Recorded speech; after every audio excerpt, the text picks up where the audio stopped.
Le jaune est par la fenêtre. On voit quoi? Une vache. Une vache, une seule? Ouais, deux peut-être. Bon, et vous? Une mer déchaînée. Une mère de famille, ça? Ah, un océan. Une mer de famille déchaînée. Un océan déchaîné. Donc on n'a pas vu son océan, comment être sûr de ce qu'il raconte? Bon, tu as raison, va lui demander, va le voir. Ah non, toi, tu vas le côté naturel, vas-y toi. Non, vas-y. Non, toi. Oh non. Oh, il a disparu. Oh, mais c'est bien la preuve qu'il a volé. Et toi, tu serais toujours à faire des choses. Maintenant, à cause de toi, le tableau, j'ai perdu 2 fois. Fais quelque chose, va le chercher. Je vais le retrouver.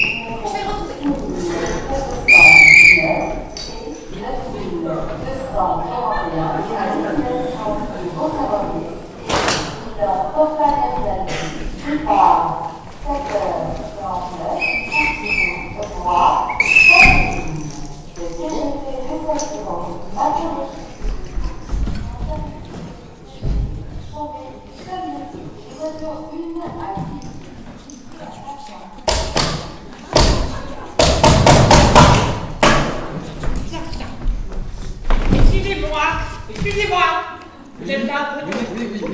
Bon, alors, moi, tu prends ta pour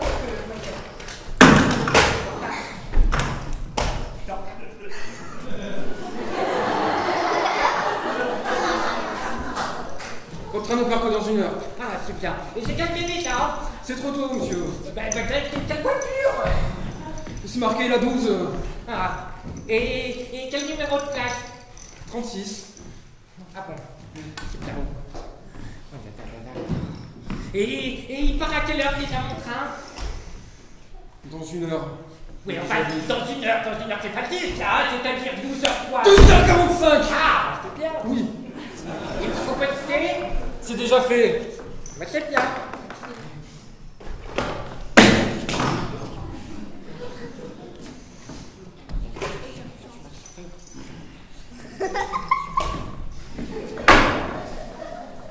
Ma valise! J'ai perdu ma valise! Ah, elle est là. Ah, bah non! Allez. Là, merde. Bon, et mon train il arrive à quelle heure? 18h25. Oh, mon frère lui! Mais non. Ah, Bah oui, à 18h25. Il fait jour en ce moment, enfin. Et vous pensez qu'ils viendront m'attendre? Sûrement, je sais pas.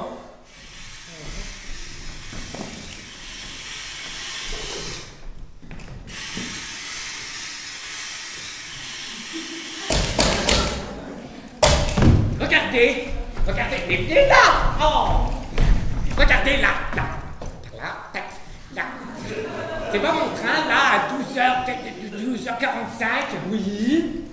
Oui, enfin moi dans voiture à la même période, hein! Il est double à cette période. Mais je commence à savoir si quel est là. Le numéro de la voiture. Et c'est quoi les numéros de voiture? C'est quoi qui Le met les numéro de numéros de voiture. Le numéro de voiture, je l'ai déjà dit. Le numéro de train, le 812. Oui. Ah, d'accord. Oui, 812. Oui, c'est imprimé. Merci. Là. D'ici à ce qu'ils aient mélangé les places, hein, vous allez voir, moi je vais me retrouver à côté d'une vieille titue qui va s'accrocher à ton fauteuil. Vous vous adresserez au contrôleur. Mais il faudra le trouver, lui. Non, parce que je sais pas si vous avez remarqué, hein, mais les contrôleurs maintenant sont tous les cheveux longs. Et comme ils sont devenus complètement désinvoltes, il va m'offrir, vous savez ce qu'il va m'offrir? Un strapontin à côté des vatères et dans le soufflet. Et en cas d'accident, hein, qu'est-ce qui se passe dans le soufflet? Moi je vais vous le dire. Il se passe que c'est cette partie-là du train qui se distocule évidemment. Et moi, je serais projeté à 600 mètres dans un tremplin. Est-ce que vous avez déjà été projeté dans un champ de maïs? Ben non, Dieu merci. Ben alors? Eh bien alors, tout peut arriver. Et moi, j'arrive à quelle heure déjà? 18h25. Ah mais je croyais que c'était 18h28.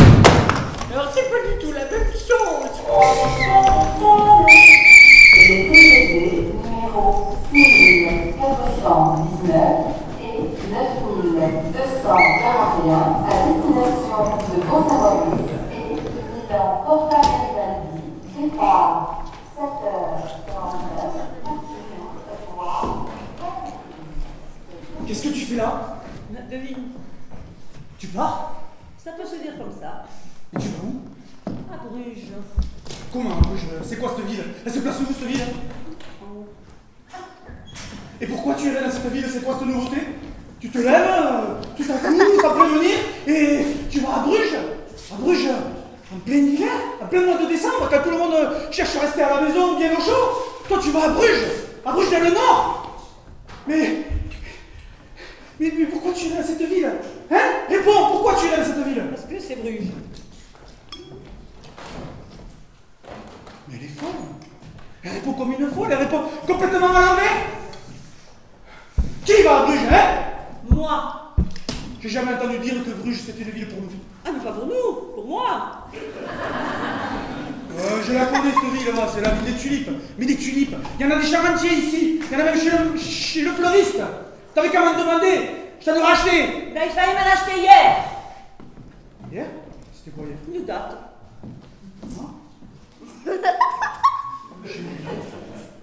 Déjà? Une fois par an seulement. Et tu me punis? Mais Bruges est bien trop belle pour être une punition. Pourquoi alors? Mais parce que partir, ce n'est pas mourir, comme on dit, c'est rajeunir. Tu veux le divorce? Je veux Bruges. Il y a quelque chose à comprendre? Pour d'autres, oui. Pour toi, non. Si j'arrive de réponse, je peux t'étrangler. À mon retour.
C'est vrai qu'il est bien tapé, hein. Toi, par contre, tu n'es pas la reine de la fantaisie. Non, mais je ne m'habille pas non plus comme les frères Lumière, hein. J'assume ma banalité.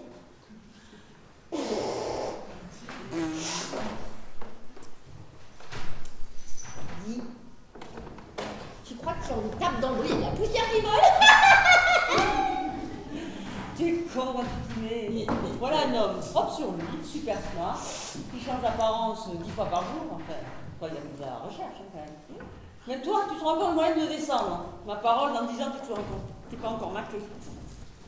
Mais enfin, tu as raison, je ne vois pas du tout ensemble. Toi, qui suis la mode façon marché de Saint-Ouen, mais lui qui est le symbole même de la distinction et qui en plus a beaucoup d'esprit. Mais je t'emmerde, ma cocotte! Je t'emmerde avec mon marché de Saint-Ouen! Ça ne m'empêche pas d'être cultivée. Ça fait combien de temps que tu n'as pas ouvert un bouquin? Je ne te parle pas de la dernière biographie de Dalida. Oh là là! Je crois que t'as raison, ça date du lycée. Dis donc, t'es-il déjà arrivé de sortir avec un type qui n'était pas ton genre? Oui. Je me souviens d'un pâtissier qui me paraissait plutôt pas mal malgré sa petite taille. Puis le lendemain, il est venu me chercher en short et sandales. Le voir chez court sur pattes comme ça de dos, ça m'a répugné. On aurait dit un homme poilu. Oh putain! Mate le gros macaron qui rentre, on dirait Diego Maradona qui frappe le Jagger. Mon Dieu que c'est laid, des terres surmontées par un grizzly. Si ce n'est à éternuer, les boutons de sa chemise vont nous péter à la figure. C'est vrai qu'il a de l'or au poing, mais il a un charme lancinant qui personne me fait frétiller les ovaires. Ben décidément, ça se passe dans les mêmes bois. Il n'y a pas d'ours dans le mien. T'as raison, Il y a que des lapins à piqueux, ça donne pas le monde. Peut-être, mais moi, j'ai du gibier à me mettre sous la dent. Eh oh! Rappelle tes chiens et fais-moi la paix avec mon célibat forcé. De toute façon, je ne peux pas écarter les cuisses devant quelqu'un qui n'a pas de sentiment pour moi. Ah bah alors là, t'es foutu. Il y a encore des gentlemen, hein. Tu focalises sur le dandy depuis tout à l'heure. Peut-être que lui, il parle avant de tirer. Seulement, je ne sais pas comment aborder un fantôme du 19e siècle qui plus est un esprit. Ah, tu te mets en fer maintenant. De quoi? L'esprit. Fantôme, esprit, avoir d'esprit. Ne me dis pas que tu n'as pas d'esprit. Ben non. Bon, ben sois naturel, puisque tu fais des calendos sans y penser. Je n'ose pas, il m'intimide. Ben, qu'est-ce que tu risques? Au pire, un râteau. Ou ben ça fait mal un râteau. Oui, ça fait un petit peu mal à l'orgueil, certes, mais bon, ça vaut mieux que de passer des nuits dans son lit à pleurer sans l'avoir essayé. Pourquoi je commence? Je ne vais quand même pas l'aborder en lui demandant s'il vient souvent ici. J'ai une genre d'accroche qui me fait tourner les talons. Ah, excellent, tourner les talons. Mais tu es une vraie comique, hein. J'espère qu'il a de l'humour, parce que si c'est le cas, t'as tout bon. Hein. Il fait de l'humour, là? Bon, reste toi-même, ça ira. Je ne sais pas, moi. Parle-lui par exemple de son élégance. Tu as remarqué à quel point il était soigné, ce qui est rare de nos jours. Hein. Patati, patata, ça va le flatter. Et mon look? On va pas être en décalage complet? Mais les contrats s'attirent, c'est connu. Bon, par contre, on commence par m'enlever ce bandana, m'enlever cette magnifique veste jaune. Et ça prend des culottes. Ouh là là, j'ai le ventre qui gargouille. Il a l'air un peu glacial, non? Tu chantes comme la braise, tu vas le faire fondre. T'as raison, c'est peut-être la chance de ma vie. 1, 2, 3. Ouh là là, quel truc!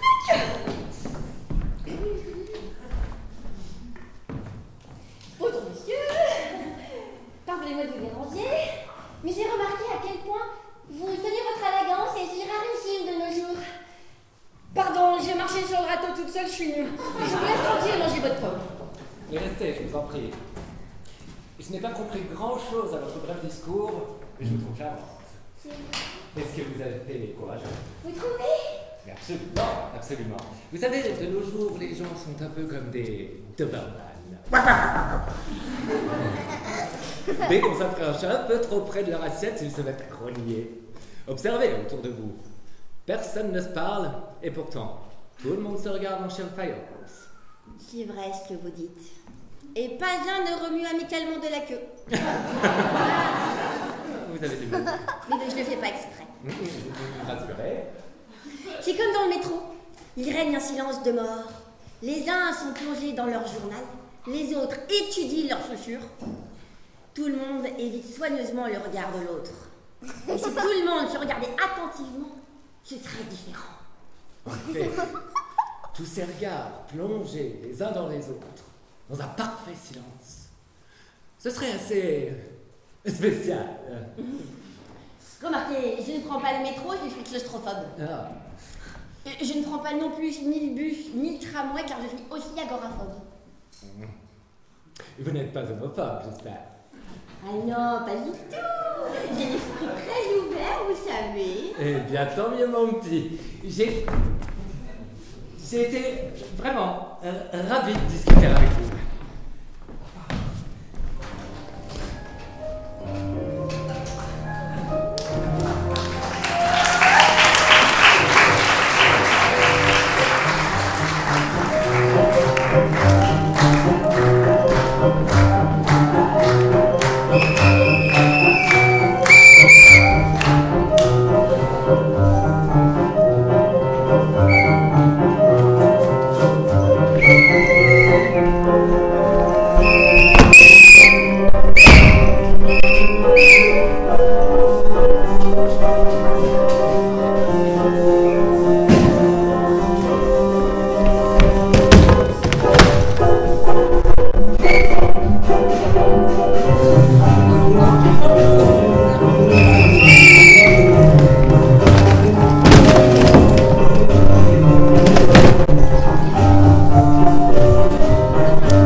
couilles, mise à jour de merde! Arrête de gueuler. Ça fait 2 heures que ça rame, il faut bien que je me défoule. Eh ben, je sais pas, moi. Pense au cours du dollar. Qu'est-ce que j'en ai à foutre, moi, du cours du dollar? Eh ben, le temps que tu le convertisses en euros puis en francs, ça me fera toujours quelques minutes de silence. Ah, j'adore l'odeur de ces petits pieds. Ça sent le camembert fraîchement moulé. Quoi? Mais ma cousine, le petit Léo. Il a les pieds qui sentent très légèrement le fromage. Je trouve ça exquis. Tu penses à tous ces trucs, ma pauvre? Tu m'avais promis qu'on en parlerait pendant les vacances. De quoi? Tu sais très bien de quoi. Ah non, non, non. Là, après 60 heures de boulot, 200 mises à jour, j'ai le cerveau qui fait de la gelée. Du bébé. On devait parler du bébé. À quelle heure il part déjà, le train? Tu vois? Tu essayes encore d'esquiver la question. Mais je suis pas prêt, moi. Mais enfin, ça va faire 4 ans qu'on est ensemble et on va bientôt avoir 40 ans. Il serait peut-être temps que tu te décides avant ma ménopause. Mais cesse de focaliser sur l'âge de tes ovaires, chérie. Mais c'était une réalité, Yvan. Toi, tu peux te reproduire jusqu'à l'automne de ta vie, mais une femme, quand elle a ses bouffées de chaleur, c'est terminé, fini. On a bien 2-3 ans devant nous encore. Mais enfin, quel est ton problème? Tu as peur que le petit te pique ta tablette? Tu as peur de ne plus sortir en boîte? D'être enchaîné à moi à jamais? Ou bien tout ça à la fois? Je sais pas. Comment ça, tu sais pas? Tu te poses jamais de questions? Si, mais... J'ai l'impression au boulot, ces obligations de résultats, et puis ces Américains qui nous collent au basque. Quand je rentre le soir, je suis crevé et j'ai qu'une envie. Jouer à ta tablette, oui, ça, je sais. Écoute, tu n'es pas mûr pour le mariage, tu ne veux pas qu'on achète un appartement, et tu n'es pas prêt non plus pour un bébé. Ne crois-tu pas qu'il y a un problème? Tu ne m'aimes plus, c'est ça? Bien sûr que si, je t'aime. Eh ben j'ai bien l'âge de les ovaires pourtant. Tu n'as pas 40 dans ta tête. Et quand je pense que tu m'as entraîné à cette soirée Casimir le mois dernier, et comment ai-je pu croire que tu serais prêt à me faire un enfant? Je ne mélange pas tout. Mais que je ne mélange pas tout. Mais tes parents te proposeraient de réintégrer ta chambre, tu foncerais tête baissée. Tu n'es pas un homme, Yvan. Pardon, mais tu es un prépubère dans un corps de brute. Ah, t'exagères un peu là. Mais tu as la trouille au ventre. Il faut te donner la main pour que tu fasses le moindre pas en avant. Tu es un requin dans les affaires, un ado à la maison. Tu refuses de grandir. Quand ton père t'oppose ses idées, tu regardes tes chaussures. Même ton PDG, tu veux moins défaire. Alors? Qu'as-tu à répondre? Écoute. On en reparle à Noël, d'accord? Yvan? Oui, Nanou? Je me casse. Qu'est-ce qui te prend, Nanou? Il me prend que ça me fout la trouille d'être la passagère d'un môme de 10 ans. Il y a urgence pour moi, Yvan. Il faut que je trouve un homme, un vrai, libre si possible, le garder et me faire faire un bébé. Un vrai challenge. Ne pars pas! Ne pars pas! On fait un môme? Oh non, ne fais pas ce genre de chantage alors. Ciao, Yvan. Passe le moment à ta mère.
là-bas, tu dis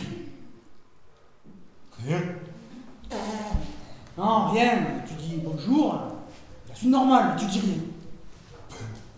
Mais si on m'interroge. Tu regardes ailleurs. Et c'est où ailleurs? Tu regardes une tache sur le mur. Ouais. Je dis quoi en regardant?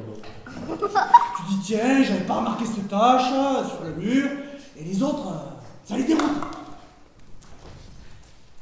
Est-ce qu'il n'y a pas de tâche? Si tu regardes bien, il y aura une tache. Ah bon? Il y a toujours une tache. Et toi? Mais alors attends. S'ils viennent de reblanchir les murs à la chaux. Tu cherches la bête ou quoi? Justement, s'ils viennent de reblanchir, ça va les intriguer, ils vont se mettre à chercher. Ah. Et toi, avec ton regard d'aigle,